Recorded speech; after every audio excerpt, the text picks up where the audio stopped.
नमस्कार साथियों, biography channel पर फिर से आप लोगों को और एक नए वीडियो में स्वागत है। आशा है कि आप लोग अपने जीवन में खुश होंगे, मस्त होंगे और मज़े में भी होंगे।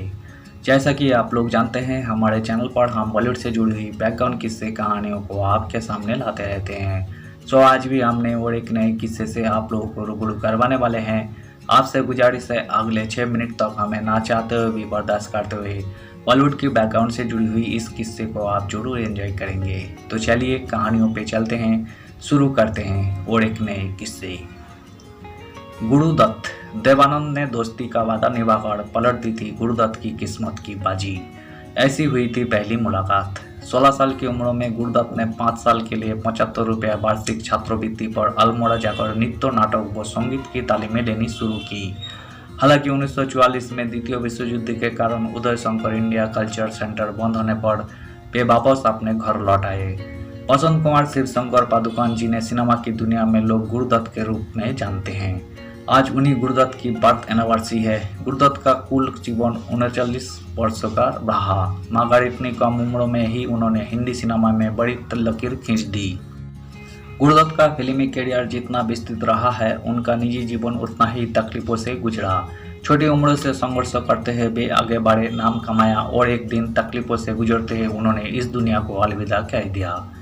आइए जानते हैं उनके बारे में। 9 जुलाई 1925 को बेंगलुरु में जन्मे गुरुदत्त के पिता हेडमास्टर थे और बाद में बैंक में काम करने लगे। माँ शिक्षिका थी। गुरुदत्त का बचपन कोलकाता में बीता। गुरुदत्त ने कोलकाता में पढ़ाई लिखाई की। कहा जाता है कि वहां रहते हुए उन्होंने अपना उपनाम पादुकोण से दत्त कर लिया था, क्योंकि दत्त बंगाली सरनेम है। गुरुदत्त मेधावी छात्र थे, लेकिन पैसों की कमी की वजह से उन्होंने उदय शंकर का ग्रुप ज्वाइन किया।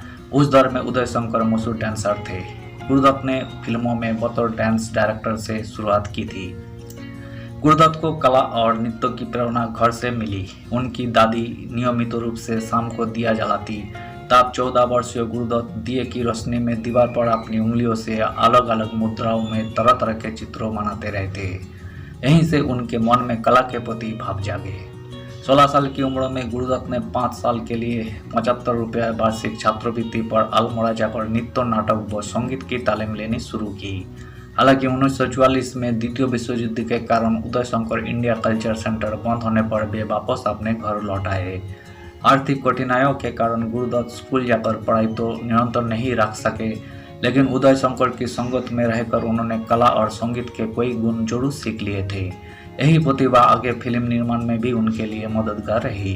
मुंबई आने से पहले गुरुदत्त ने कोलकाता में टेलीफोन ऑपरेटर की नौकरी भी की थी, लेकिन जल्द ही वे वहां से इस्तीफा देकर अपने माता पिता के साथ मायानगरी आ गए। उस जमाना में मुंबई के नज़दीकी शहर पुणे में ज़्यादा फिल्में बनाई जाती थी। वही की प्रभात फिल्म कंपनी में गुरुदत्त को नौकरी मिल गई। यहाँ पर गुरुदत्त बतौर डांस डायरेक्टर काम कर रहे थे और असिस्टेंट डायरेक्टर भी। प्रभात स्टूडियो में गुरुदत्त को पक्का दोस्त मिला। वही कोई और नहीं, देवानंद थे।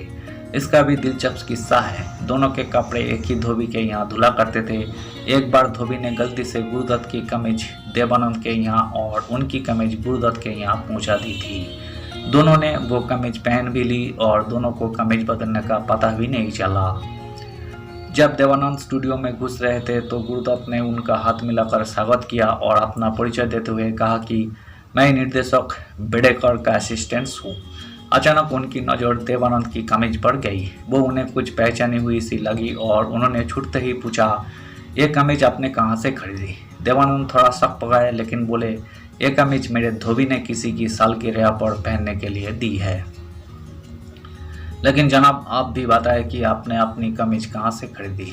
गुरुदत्त ने शरारती अंदाज में जवाब दिया कि ये कमीज उन्होंने कहीं से चुराई है। दोनों ने एक दूसरे की कमीज पहने हुए जोड़ों का ठहाका लगाया, एक दूसरे से गले मिले और हमेशा के लिए एक दूसरे के दोस्त हो गए।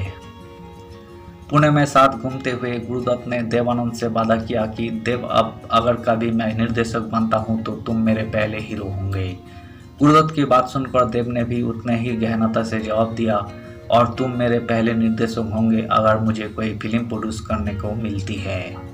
देवानंद को अपना वादा याद रहा और जब नवकेतन फिल्म्स ने बाजी बनाने की फैसला किया तो निर्देशन की जिम्मेदारी उन्होंने गुरुदत्त को दी। बाजी फिल्म हिट साबित हुई और उसने उनके जीवन को बदल दिया। धन्यवाद साथियों। इस वीडियो में हमने देवानंद और गुरुदत्त से जुड़ी हुई किस्से को आज हमने आपके सामने रखने की कोशिश की है। उम्मीद है दोस्तों वीडियो आपको जरूर पसंद आई होगी। वीडियो पसंद आए तो लाइक कर दीजिएगा।